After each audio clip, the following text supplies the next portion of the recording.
We are going live. Okay. Jason, how do you want me to record the single? Well, I guess it'll do multi-track, but are you just going to want the regular? Just go ahead and do the regular because Zoom hasn't been getting it right, and I may end up having to mute because I may have to switch locales during the show. Oh, And why? so, you mean switch like your location? yeah, just going upstairs. I'm downstairs at the moment, Okay. but Okay. I know definitely muting can shorten track lengths too. So Okay. Um. okay, so this is interesting. So my mic volume actually is 65%. I feel like with my last headset that was a lot louder than this. That's So- strange. And this mic doesn't seem to be clipping as much as the other one, so maybe there was a problem. Is I don't my know. clipping? Is my so mine's not clipping at all? That's good. Nope, Yeah, I not don't- today. What Well, I was it? remember I had to do a fresh install Windows, and Yeah. I honestly think I should have done that from the first place when I got it from my friend because his Windows install was all messed up, big time.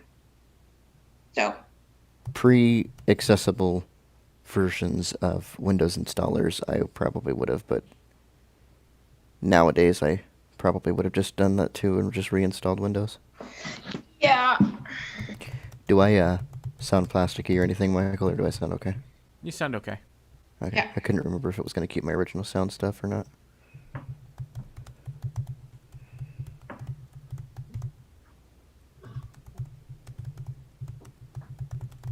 Yeah, my mic volume should be okay in here. That is so weird. I wonder why this mic's so quieter. So much quieter. I don't know. I mean, I guess if you buy cheap headsets, you can't expect complete consistency.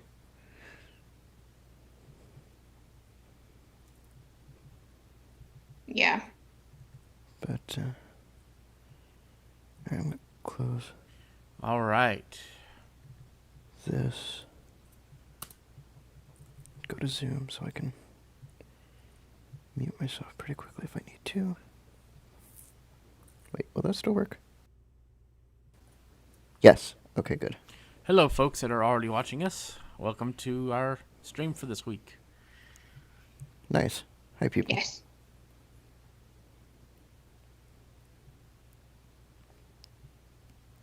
As you can tell, we have a giant podcast panel with us today. Yeah. Nah. Not really. All three of us. Yeah. Yeah, we have a small crew today, but we will hopefully entertain everybody that's on the stream. Yeah. Okay, I guess I need to get the recording going.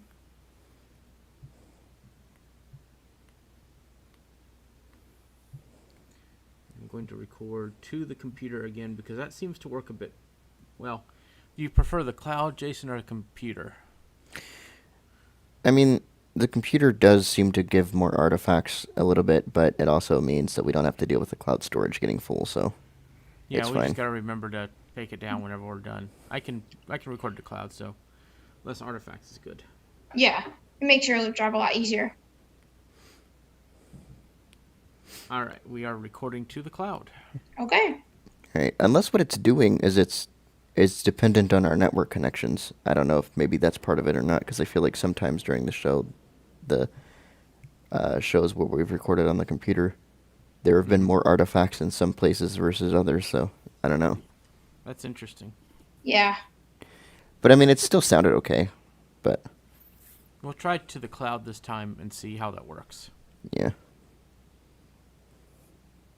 The only news that I think is kind of, well, I guess AirPods Max are news because that kind of dropped in our laps between the last 2 weeks. Yeah, and Apple Fitness Plus starting tomorrow.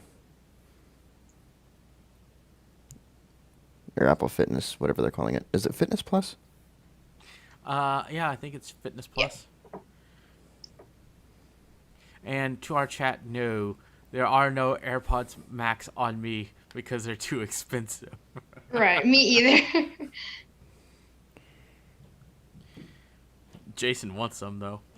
Oh yes, Jason does. I think we all want them. You know, I don't want to want them, Right, I but know. I do.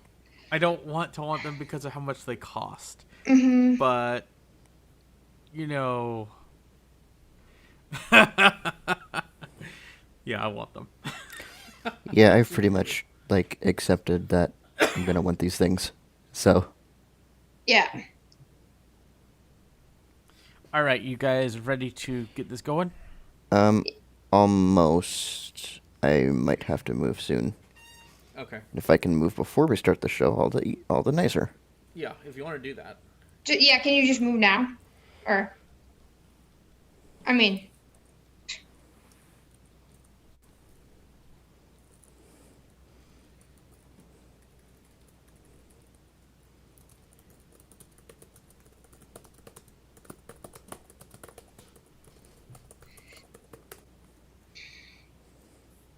I can't type. oh.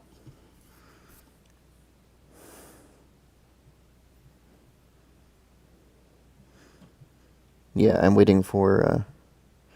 Trying to wait for my girlfriend to be done doing what she's doing upstairs, Ah, okay. so that she can come down here, and then I can go up there, and if she wants to like play her game or Yeah. whatever, then I can talk, and nothing will get picked up by anything else. There you go. So I'm sorry. Okay. Okay. We can wait for just a minute. If you think it'll be just a minute. Yeah, I don't think it's gonna be too much longer from now. Okay, I think one of the items I'm going to pick, even though it's part of the iPhone, is really I keep wanting to call it Air Power, but it's not. It's MagSafe. Oh, MagSafe. Yeah. Yeah. Well, if we're gonna start calling, if we're also doing like technologies inside of like operating systems, then I might pick what we had talked about earlier. Well, I mean, like, because the MagSafe cables, right? The chargers. Oh yeah.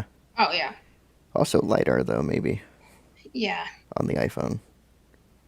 I mean, I don't know if that qualifies though, because it was on the iPad Pro, which came out in. Wait, was that the 2020 iPad Pro? Yeah. It's 2020 iPad Pro. Okay, well then I guess it can qualify.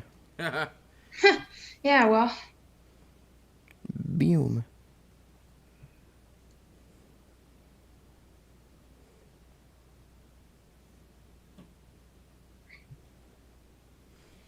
But yeah, I mean, like, the nice thing about the little MagSafe is it just works so well for a wireless charger. And I showed it to Aaliyah. She loved it because the problem with a lot of our chargers is it's hard to get it centered. Well, when you just have that small little coil, it just fits right where, uh, as long as you can put it on the coil of your phone, it's going to charge. And the AirPods, I mean, there's no way to not center that correctly. right. So, The only thing that sucks, kind of about MagSafe, I read something that said that if you are charging your phone via MagSafe and you connect a set of like, lightning headphones to your phone, then it will drop the charging rate back down to 7 point whatever watts. Huh. Interesting. I'm not sure what Apple the. seems to really be pushing away from like I think they're trying to penalize people from using wires. Yes. That's the way it feels to me. Yep. I mean, if Bluetooth could, But it can't. right. Unfortunately.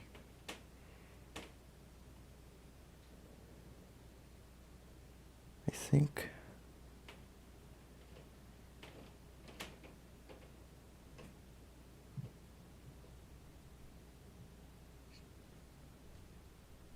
Maybe.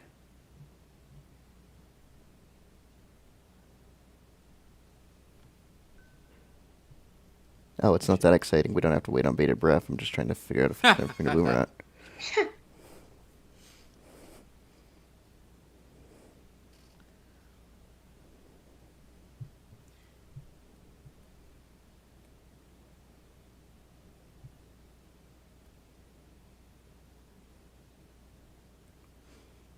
The world's quietest live stream. Right? No, right? I know, right? Man.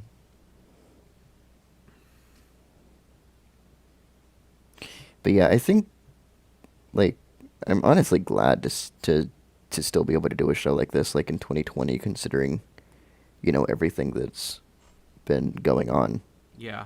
in 2020.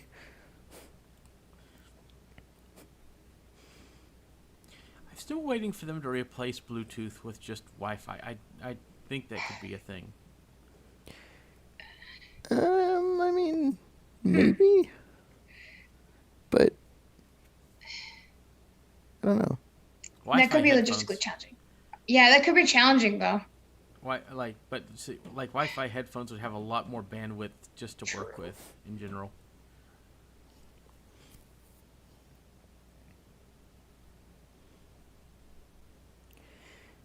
I wonder if they could get it to be as low power as Bluetooth. Yeah, that would be the only thing. Yeah. It all depends on your Wi-Fi network though too. Sorry, Michael. Well, they would for that. Well, They this would do be independent peer-to-peer. of- Yeah. Right, true. Although But would not Bluetooth low suck. energy is awesome. You go over your data cap and like Comcast like remotely stops your headphones or something. I use Spectrum. I don't have to worry about such. Ah, Yeah, well, not all of us have access to decent ISPs. and I have a apartment provided ISP free with my rent. So, yeah. Oh, you have RentFi. Rent Ye- five. Rent-fi. Oh my god. Yeah, that's a new one. Oh my gosh. That's a new one. RentFi. I mean, it's not that horrible considering what it could have been. I mean, I have fiber after all. You have fiber? Yes. Well, then. And we're promised a gig shared. Oh, never mind. I'm not jealous. I know. It's like you promised a gig. Shared. Oh. Yeah. It's like, well, you know what, Taylor? You can have a good time at shared. I don't care. You probably get 100, if not that, megabits a second. I got 700 once. Damn. Nice. Yes. That's one reason why I'm debating. I'm like, do I want to leave this apartment complex? Like, the Wi-Fi is so fast. The fastest we get here is 300, and it never gets up to that fast. I almost got 300 megabits per second on T-Mobile's, what I'm assuming is their low-band 5G network. Yeah, see, Austin has no Verizon 5G, Aw. so, again, do not buy iPhone 12 phones expecting to get 5G everywhere, folks. Right. It's not going to happen. Nope. But yeah, like I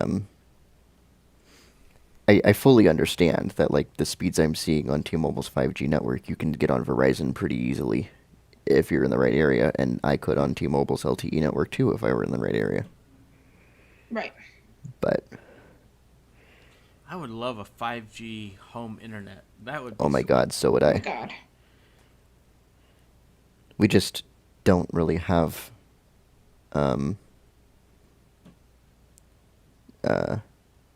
decent stuff where we are here. Like, I don't think we are eligible for Verizon's stuff.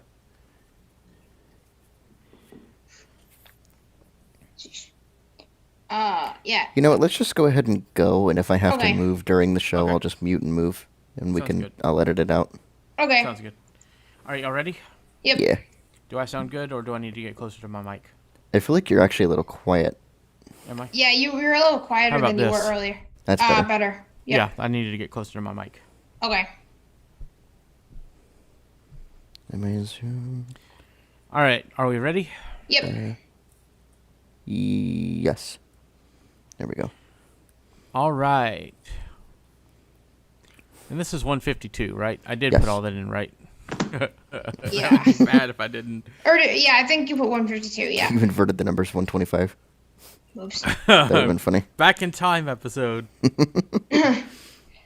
All right, y'all ready? Yep. Yeah. And 3, 2, 1. Actually, you know what? Let me check Zoom just to make sure that. I was going to say, do you want to just, like, start the recording over or something, maybe? No, it's fine. Because then we'd have to go in and. Oh, that's true. Yeah, because we're doing the cloud this time. And we are going indeed. Recording. I'm just paranoid because I know what's happened in the past. Mm-hmm. Mm-hmm. I don't want to get to know the new Microsoft Edge All right. right now. Ready? Yep. 3, 2, 1. Hello, everyone, and welcome to episode 152 of the iACast. All right, with me today, I have Jason Earls, Hello, everyone. and we have Taylor back with us today. Hello, everybody. All right, so we had a topic in mind, but I thought that this was a little bit more important for us to talk about. So, you know, it's the end of 2020, a year that shall live in infamy. Okay, now you're making me think of the Pearl Harbor stuff. That's why I did it. And, you know, despite the craziness of the year, we've had a lot of amazing advancements in technology this year because of the pandemic, because of everything going on. And so we thought it would be a good idea to talk about some technologies we felt would be groundbreaking enough to mention on this on the podcast, so that we can just have a discussion about what's really helped us this year come together and actually get work done. So I kind of feel like, you know, when the pandemic happened, we all used, you know, Zoom and other platforms, but I kind of feel like and you guys correct me if you're wrong, if you feel like I'm wrong, but we have a lot of chat platforms, but I kind of feel like Zoom was kind of the big thing, you know, this year. You know, it didn't come out in 2020, but 2020 kind of made Zoom famous or infamous, however you want to look at it. Uh-huh. Yeah, pretty much. Like, I feel like Zoom became sort of the iPhone of smartphones. Everybody, like, on, you know, even if it was like a different video chat, or maybe the Google of smartphones, you know, when you're doing a search and you just happen to refer to it as Google regardless of where you're going.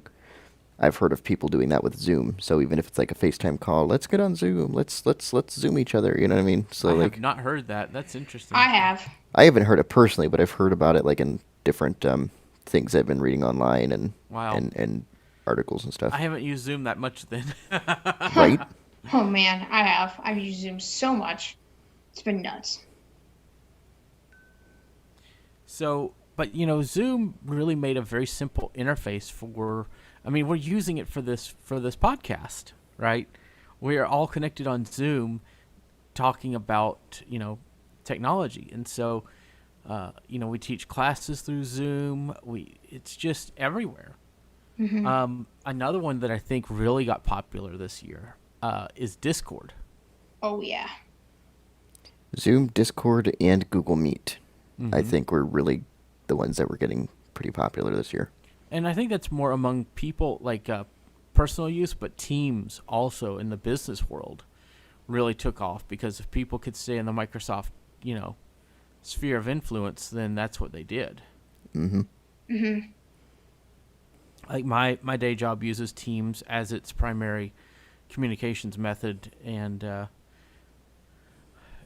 it doesn't have the best quality for meetings, and I think that's why a lot of people like Zoom. But, you know, it's really interesting where, you know, chat has gone in the last year, just because of that. And I feel like Zoom has been, or video chat systems in general, have been very instrumental.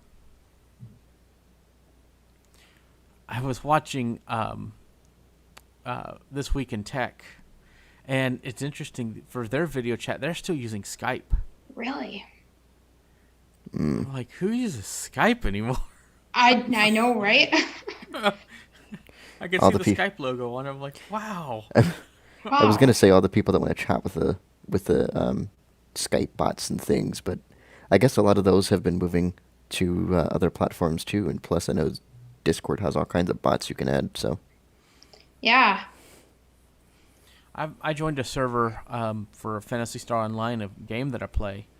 The Discord server is called Fantasy Star Fleet, and they have a bot that when you tap on reactions to posts, it actually gives you roles, like channel roles. So I could tap on a certain thing, and it would add me to a group of channels. And I'm like, that is the coolest thing ever. That's I awesome. want to make that. We have a programming Discord that we're promoting. It's called Programming for Everyone, and I would love to do that on that server. So it's something I'm looking Yeah. into doing. That'd be really cool. Yeah. So beyond chat applications and meeting stuff, let's talk about some technologies that has come out. And we've talked about before the show some of the devices that we felt would be, adequate for this list.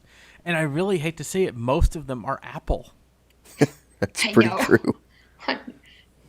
Yeah. So we'll try to sprinkle some non-Apple devices in this list, but they're going to be sparse. Because I think Apple really did shine this year. And I guess the first one I want to talk about is the 2020 iPad Pro. And really the iPad Air. The iPad, it's okay, but the Pro and the Air are just amazing devices because they have the Magic Keyboard. That Magic Keyboard really makes the iPad like a computer with a mouse, keyboard, a decent keyboard, not the butterfly keyboard switches that we're Can we just like make that a swear word? Just start calling it Right. like the BF word, you know? the keys that shall not be named. Right. Right. Although So- I haven't had problems with mine, knock on wood, but I Well, just hate. make I sure just you're hate- knocking on wood, not your keyboard, and then you, Yeah. or you might. right. I just don't like the key travel. Like they just I don't don't either. press much. I didn't like the key travel. I didn't like the way the arrow keys were designed. I was so happy to hear that they went back to their inverted T. Mm-hmm. Yes. Oh, man. And they've just moved the whole line to that new Magic Keyboard style, and it's just great. So we have the iPad Pro, and it was the first device with a LiDAR sensor, and now we've talked about it in previous podcasts where LiDAR in the camera app and the magnifier app can tell you how far away a person is just from beeps in the camera app and actual speech in the magnifier app. And taps on the iPhone. Mm-hmm. So it's really amazing what the iPad has brought for us, and those features also work on the iPad. So it's really cool. I played with them there before I got to see them on my new iPhone 12 Pro Max. Oh, so they were available on the iPad. Yes, with 14. Oh. Mm-hmm. I thought they introduced it on the iPhone and then Nope. the iPad at the same time. Oh, that's cool. Well, they may have been at the same time, but people had iPad Pros with the software running before people. Oh, got the that's phones. true. Yeah, the betas and things. Mm-hmm. So, Jason, what would you say would be a device you would pick? Honestly, there's a couple of them, and I'm torn as to which one to put first. Like, I mean, I guess I would have to say the M1 chip, not any specific Mac that has the M1 in it, but I think the M1 chip really, because it's really amazing what Apple's been able to do with low power chips. I mean, yeah, we've had plenty of evidence of them doing it in their iDevices, the iPads and the iPhones and stuff over the years, but to see it in a desktop is amazing. To see a MacBook Air not only be able to keep up with a MacBook Pro performance wise, pretty much, but just the battery improvements, the fact that these machines are supposed to be really quiet, even the MacBook Pro that has a fan, the battery life, I mean, the apparent camera improvements. I mean, I know it's not going to make the 720p camera look like the camera that's on the iPhone, but still, like, for me, I think it's just, it's going to be the M1. Especially when we can start traveling again. That longer battery life on the portable Macs is going to be great. Yep. Taylor, what about you? Is there anything that this year that's gotten you excited that's a new device or technology? I would say, oh, by the way, I can hear myself again. I would say that probably, I mean, I agree with Jason. Hang on just a second. Go ahead, and because you said that you could hear yourself, go ahead and cut out and then count in. What do you mean? Just go ahead and count back in. 3, 2, 1. All right, let's try this again. So, I would say that the technology, I mean, I totally agree with Jason. Like, it's the M1, I mean, that's where it's at. Like I said, I got my Mac in 2017. And I'll probably end up upgrading next year. It just depends on what happens. But since starting my business, I use my Mac for so much. I mean, video editing,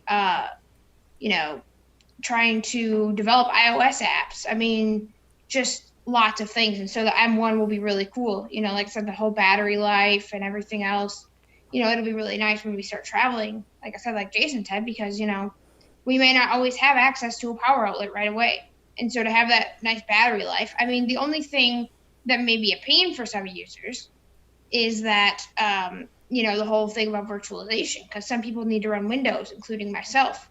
But, I mean, there's ways that we could overcome this. If we can't use Boot Camp, there's ways that this could be overcome. So it's not all that bad. And I think overall the M1 is where it's at. Well, and I think virtualization actually is the answer because, at least for the time being, right? Since Boot Camp does actually run Windows natively on the Mac, right? And maybe Microsoft will eventually license ARM versions of Windows for non-OEM products, for people to be able to install on their own computers down the road. Apple's already said the ball's in Microsoft's court, so yeah, I meant to say virtualization. Sorry. Boot Camp. If you can't use Boot Camp, it's like you're going to have to virtualize, which could be a pain for some users, but, overall, I think it's a good solution because then you can still have access to your Mac, because then I can still text and still do everything else. So, yeah, just made a mistake on the thing there, but.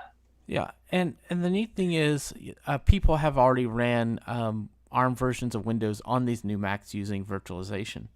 So that's really cool. Mm-hmm. And the fact that it's already faster virtualized than what people have been saying than the Surface X. I'm like, that's insane. Right. That's nuts. And I'm about to pull a fast one and steal the ball from Jason and take one of the things that he would pick. I think that the AirPods Max are also on this list. Rude. These things are nice. They are $550. They were, announced before between this show and the last show. But that's kind of a big news item right now, folks, because they're AirPods, but over the ear. And we thought they would be called the AirPods Studios, but they're called the AirPods Max. Now they have good things they have a lot of amazing things about these things, but they have one bad thing, and that is no water rating. So the slightest bit of sweat or rain or anything moisture related will cause these things to probably have problems Oh, because a lot of it is mesh. One of the neat things is I was watching an unboxing, and the person doing the unboxing was saying, I can't feel these on the top of my head because of how the mesh headband works. That sounds amazing. Right. And that's basically like if I had to pick a problem with the Beats Solo Pro that I no longer own, um, but if I had to pick one of my most like problems, it would be the headband. It's not that it's uncomfortable at first, but sometimes they just are, and I think part of it is the headband. So, to have headphones that are designed so that you can't feel them, if I'm say editing shows and stuff or post producing or whatever, and yes, I know that Beats aren't flat response headphones. In fact, I don't necessarily own a set of flat response headphones right now, but I am familiar with the sound signature of these headphones that I do have, so I can work around that. But I'm wearing them for, 5-6 hours or whatever at a time, so that's really important to me. Being able to wear headphones for extended periods and not develop listener fatigue. Yeah, and I mean, they are $550, but you're getting your money's worth in headphones. A lot of people are, are saying that they shouldn't. I do feel like they could have been $349, but I feel like that Apple's going to charge what Apple's going to charge. That's just how Apple is. I believe you do get the power block with them. No, you don't. I don't think. I don't believe you It do, was- but it yeah, is a it was- USB-C to Lightning cable that you get in the box. It's USB-C Yeah. that you get in the box. There was another product that I was thinking that I remember that you did. So The Mac, maybe? I think you do the Mac, but I would hope you would on the Mac. I would hope so. But those are very big in the news right now. So there's a lot of people that have a lot of mixed things to say. But we'll you can go to Twitter and read about all that. Yeah. I will say, though, like, one of the things that I do like about them based on their specifications, aside from the fact that they apparently do work with the Lightning auxiliary cable that you can use to hook the Solo Pros up to airplanes or, a normal headphone jack, is the fact that if you look at their rated battery life, they are rated for 20 hours of both playtime and talk time. Now they say that that's 20 hours with noise cancellation transparency on. They don't list a rated use time with those modes turned off, assuming that you even can, because you can on the AirPods Pro, but they don't list it for the AirPods Max. Now, what I find interesting is apparently there is a dedicated microphone on these for call quality. Huh. I found that to be very interesting. Interesting. Yeah, I mean, it's probably to help noise cancel the environment and stuff. It's not gonna magically upsample your calls from 16 kilohertz, but Right. hopefully it does help with some of the noise stuff, because even on the Beats, which I feel like are the better headphones for calling sometimes when compared to like the original AirPods, even they can sometimes struggle where you would be like, really? So Yeah. So, let me throw in a device other than Apple here at this point because I kind of feel like we've been on the Apple train for a while. Yeah. Very similar to the Jason train. We have a very special outtake show ahead of coming soon, folks. So just be prepared. It's gonna be funny. But the Surface Book 3 was announced this year, and it's very similar to the Surface Book 2 in hardware, but it has some neat features. Like it has a very good graphics card. It's it's still the same form factor, the same thing that works really well. But it's just a very powerful device for a Windows machine. And I would say for anybody that just needs a Windows computer, the Surface Book has everything you need. Like if you're playing games, it'll do what you need to an extent. I won't say it's the best gaming machine out there, but it will do to an extent what you need.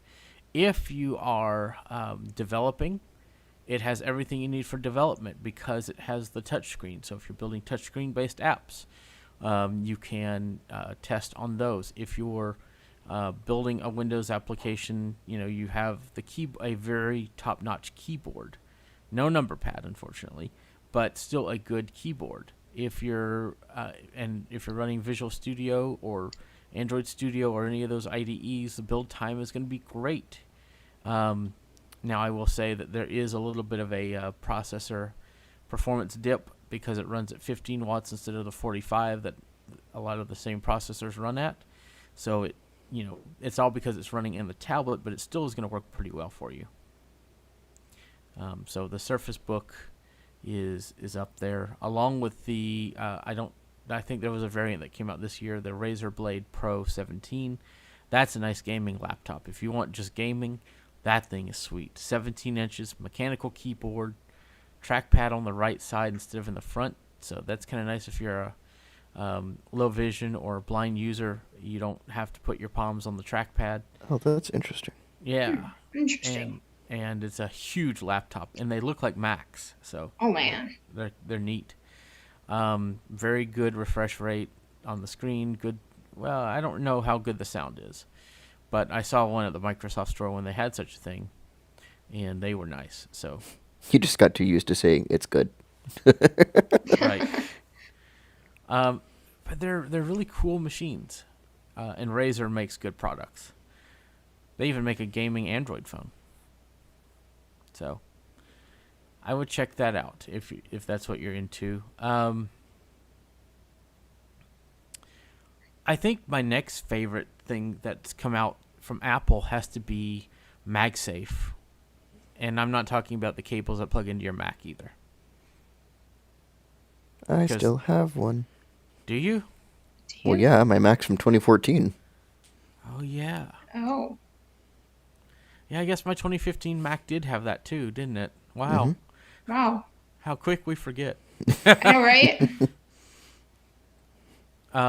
The MagSafe on the iPhones is really nice. They're a $40 charger. And before you say that's expensive, think of this. It's USB-C, so it could plug into any USB-C adapter. It's not micro USB. Most Qi chargers that you buy today are micro USB. This is a USB-C charger that hooks up to, that's built into a little puck at the end, kind of like an Apple Watch charger. It reminds me of a big Apple Watch charger. And it's, the side that goes onto your phone is like a silicone-like material that you would feel like on the bottom of a Google Home or the HomePod or a lot of different devices like that. And so it's real soft to the touch. And so it just magnetically clamps on the back of your iPhone and will charge your device. But the benefits don't stop there. I could take my AirPods and put it on this thing and it will charge. And the nice thing is, and YouTube folks that are on YouTube that can see this, I have the AirPods in one hand. I have the MagSafe in the other. If I put them on here, they're exactly the same size. So no matter where I put it on here, it's going to charge these AirPods. I don't have to worry about it being, the AirPods being like way off center from the coil. It's just the right size. And these AirPods kind of magnetize to it, which is kind of cool. Because of the hinge. Yeah, just because of the Qi charger, I'm thinking. But it's this big. It's tiny. So putting this on the back of a regular cell phone that just does not have a doesn't have MagSafe, I could put this on my Pixel 4 and it will charge just as well because it's just the right size. It's not bigger, it's not smaller than the coil. It just fits, and so I don't have to worry about this. I don't have to worry about centering it. People overlook MagSafe cables, but I think that they're one of the best technologies that have come out this year, and not just for iPhones, just for anything. And when you think about, you could get a wireless charger for $10, but how good's it going to be? Whereas this is $40. There's some, Belkin and Mophie make some that are $60+. So it's not a bad deal for this. Yeah, and I like not having to. Well, I would if I had one, like not having to hunt and make sure that the coils are lined up because obviously the magnets are going to do that for you. Mm-hmm. But I think the only thing that kind of is like, whatever, I guess, to me would be the fact that if you are going against Apple's grain and using Lightning headphones with your phone still, and you have them connected to the to the phone while the phone's connected to the MagSafe charger, I am led to understand that the charger will then charge at the lower 7.5 watts of charging as opposed to 15. I don't know if that's some kind of safety something, or if it's what the actual reason is, but I'm just like, man, that slightly sucks. But at least you can still charge your phone and for the moment anyway, use your Lightning headphones at the same time without needing to have something like the Belkin Rockstar. Not that that's a bad device, but I'm pretty sure it only accepts up to a 12-watt charger. The Rockstar, yeah. Mm-hmm. Yeah. So, yeah, I mean, I highly recommend this. And now, the other thing that came out the same day that the AirPods Max came out was the MagSafe Duo. And people say, well, wasn't that out already? No, it said coming soon. Mm-hmm. Mm-hmm. So it was not out. It was announced, but it was not available until the same day as the AirPods Max. And so that's now out. I don't know that I'd want to pay $130 for it. I don't think I would either. No, I I, mean, don't like- think so either. It's a Like- USB-C watch and phone charger. That's what it is. Yeah, and don't get me wrong, I like the idea, but even like if you look at the, I guess Apple support even says, look, if you keep this folded, especially if it's in like a hot environment, like if you have it folded for an extended period of time and like your bag and your bags in your trunk of your car when we can travel again and it's hot, that it is normal for the material, I guess, around like where it folds to wrinkle.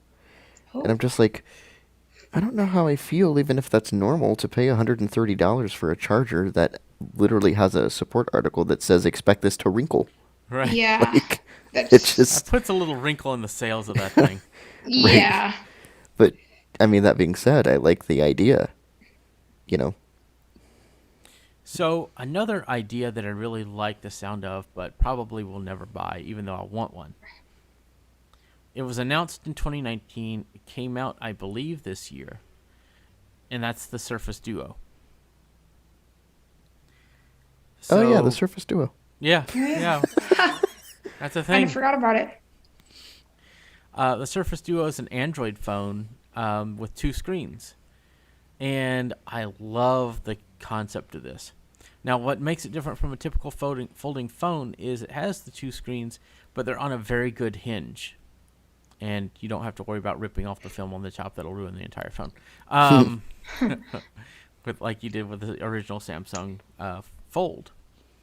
But what I like about this thing is that it can be in like several different modes. It could be in video, like a one screen. It could be you could have it just two screens, front and back. You could do two screens, like up and down, like vertical. You could do like a tint mode, or you could do like where one screen's level like 90 degrees with the other, so it looks like a computer. And the phone will recognize that and actually switch orientations to do that, and that's really cool to me. you could have 2 pages of a book, one on the left screen, one on the right, or you can do all kinds of different things. And so I think the Surface Duo, even though it has a little bit older hardware, still belongs on this list of awesome tech of this year because it's truly awesome. It has some revolutionary things with it.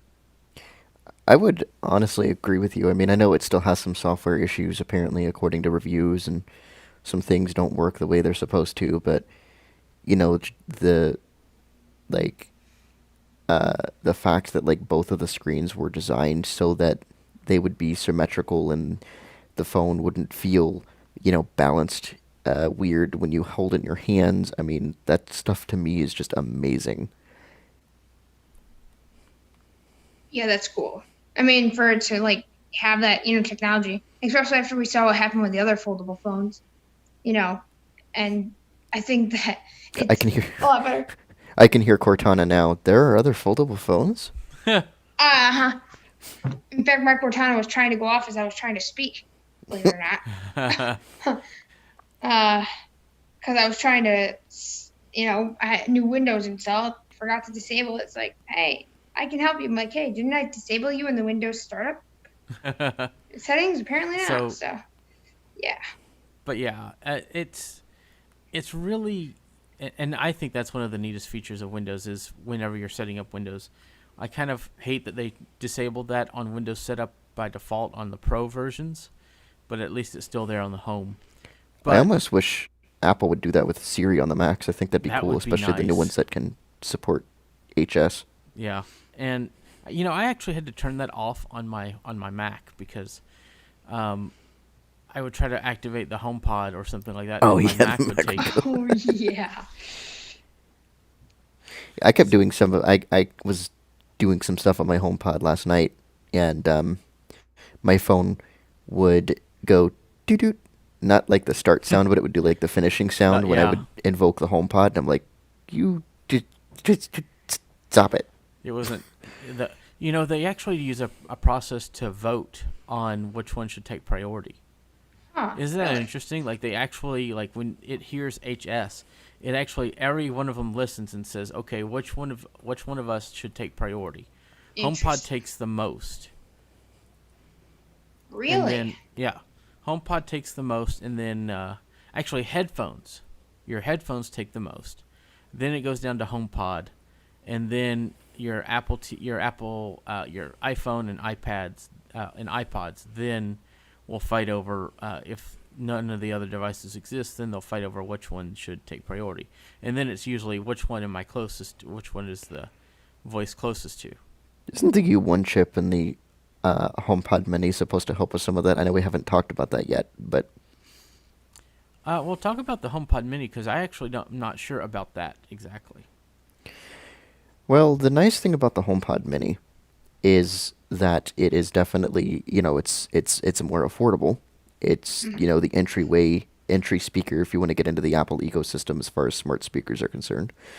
Um, it is $99, and so for the price of one big HomePod, you could get, two HomePod Minis and have a decent stereo setup. But basically, the main differences between the big HomePod and the HomePod Mini are that the HomePod Mini, of course, isn't going to sound as well big and nice because it is a smaller device. And there's only so much you can do with software and stuff like that to enhance the sound of speakers. But it does have the U1 chip, which is supposed to assist with handoff. And like I was saying before, I'm not sure if that helps with Hey S Person or not. But it is supposed to help assist with handoff. It's supposed to help find the other HomePod Mini if you have two of them, and they'll automatically go into stereo for you. Um, they do have less microphones than the big HomePods, and they don't support the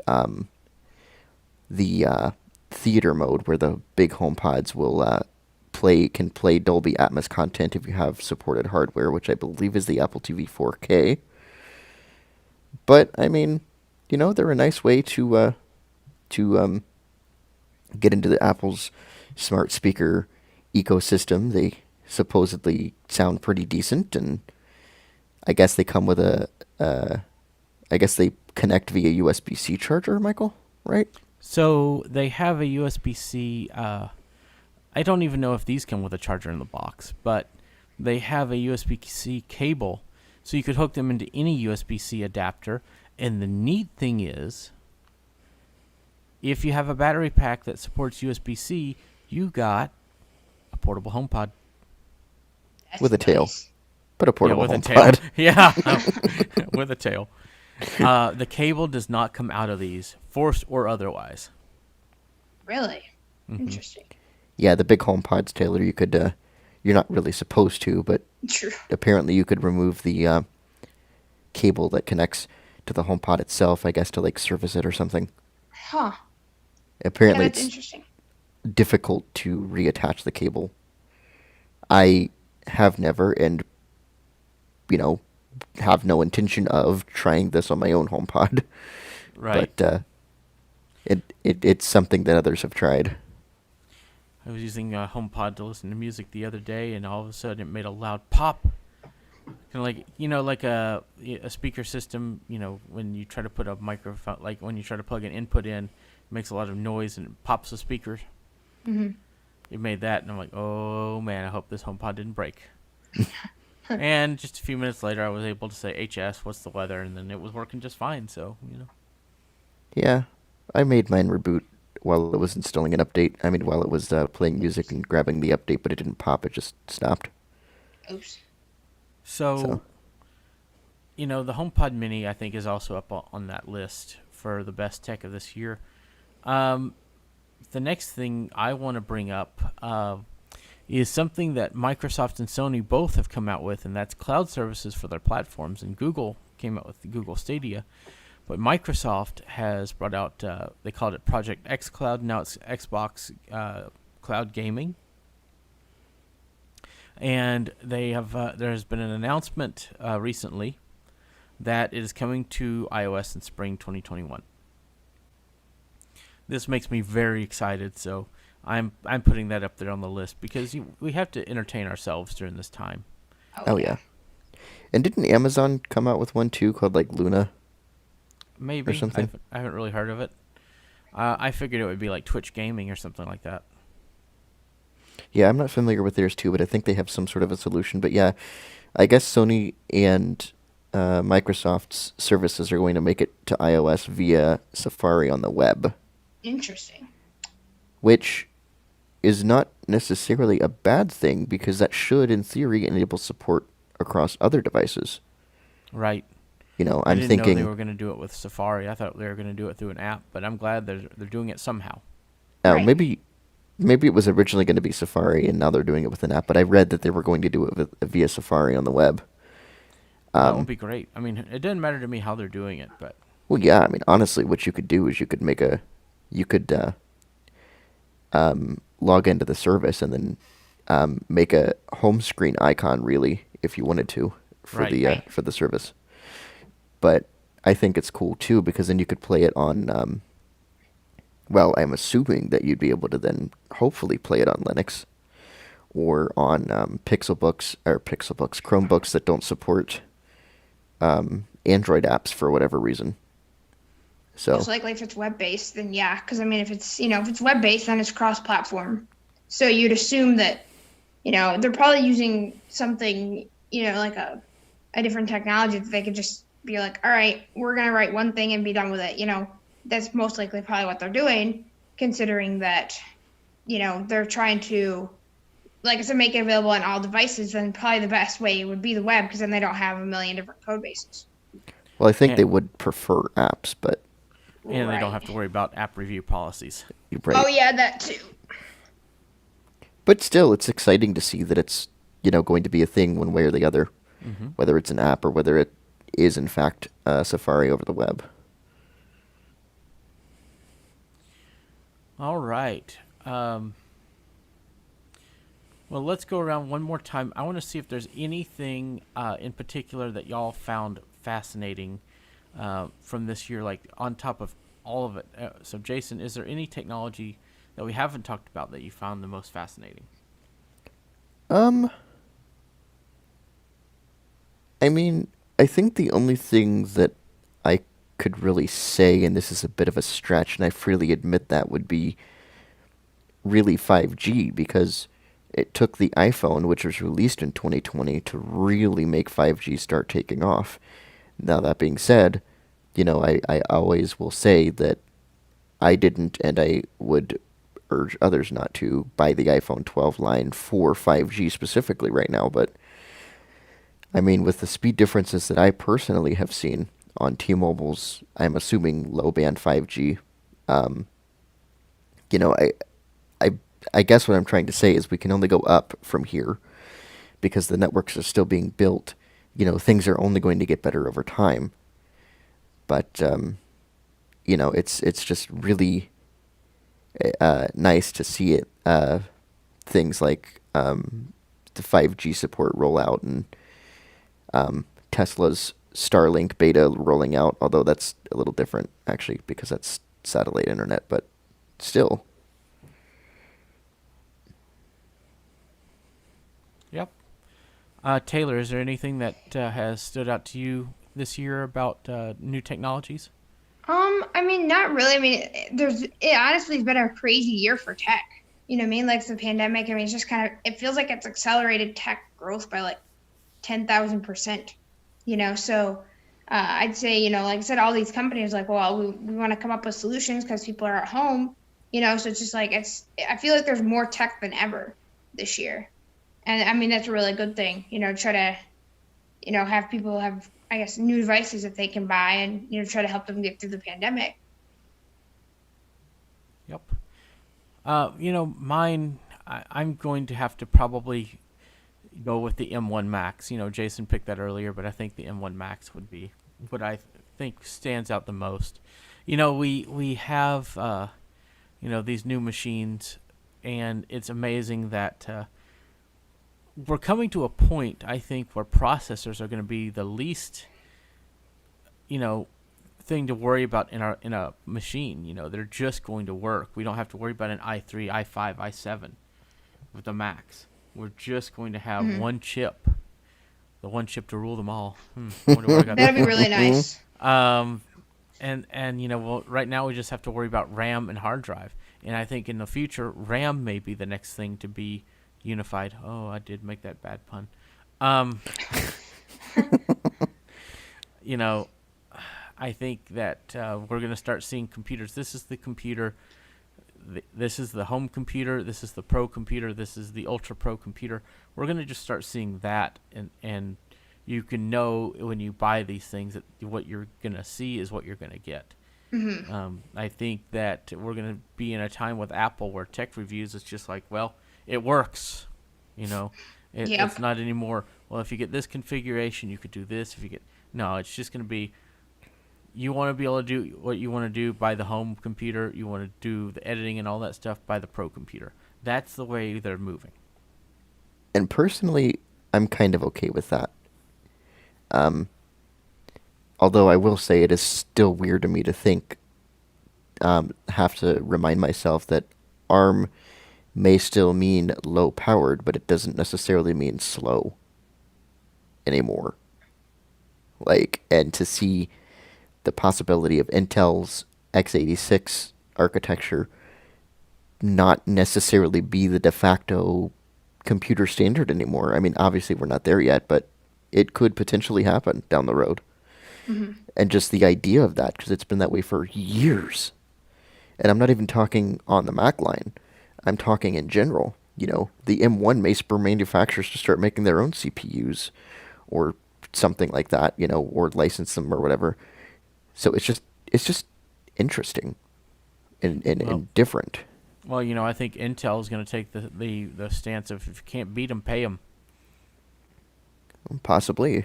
Where they'll probably use TSMC to build their own 5-nanometer process. And then the x86 line will be back in business. But until Intel comes to that realization, which is also unfortunate because that's a big amount of jobs here in the United States is the Intel process, processor, the Intel processor processing. So that's kind of a big thing. Because we've done we've picked so many items that we thought were awesome this year. We're not going to do picks at the end of this episode. So with all of that being said, and all these things being talked about, Taylor, where can people find you online? You can find me online. I think I'm all over the web at this point, with all my myriad of different things. But my website is probably the best way to find me, because then you can find all my other things. But even if you Google me, you can probably find me. I mean, I'm just all over. So my website is Taylor, TaylorArndt.com. And you can also email me at taylor@iAccessibility.net. All right, Jason, where can you be found online? People can find me producing content for iAccessibility. You can email me at jason@iAccessibility.net. You can search for me on Twitter. Just search for JDE. That's Juliet Delta Echo 91. I'm not sure if I said Juliet, but, it's supposed to be Juliet. Anyway, you can search for me on Facebook. Just search for Jason Earls. I will say, though, that I am not terribly active on social media, but if you do add me, please let me know that you have found me from the iACast. All right. You can find me, Michael, producing content for iAccessibility. You can email me at mikedowies@iAccessibility.net. I'm the different one with a different email address, I know. You could find me on Twitter. Just search for Mike Dowies. You could find me on my website at michaeldowies.com. And all around the web, just do a Google search. I'm there. And, you could find everything that we're working on with iAccessibility at our website at iAccessibility.net. And if you are watching from YouTube or want to watch from YouTube, find the iAccessibility channel, press subscribe, and use the notification bell and select all to get all of our notifications of when new episodes are live or when we're recording. And all of our stuff's in on podcast catchers around the web. So Apple Podcasts, we're on Spotify, Google Podcasts, whatever they're calling themselves today or tomorrow. Or next week. Yeah. And so we're just all around the web. So make sure to like this episode of the live stream and share it to all your friends so that we can continue to raise awareness on YouTube of our podcast. Hopefully people like it. So I want to thank everybody for being here, everybody on the stream. And I think this has been kind of an awesome episode. So thanks, everybody, for being here and listening. Thank you, Taylor and Jason, for being here with me. And we will see you in the new year. We will not be back with recording until next year. So you'll have a end-of-year outtake show to remember us by as we ring in the new year. So we will see you then. And have a happy holidays and happy new year.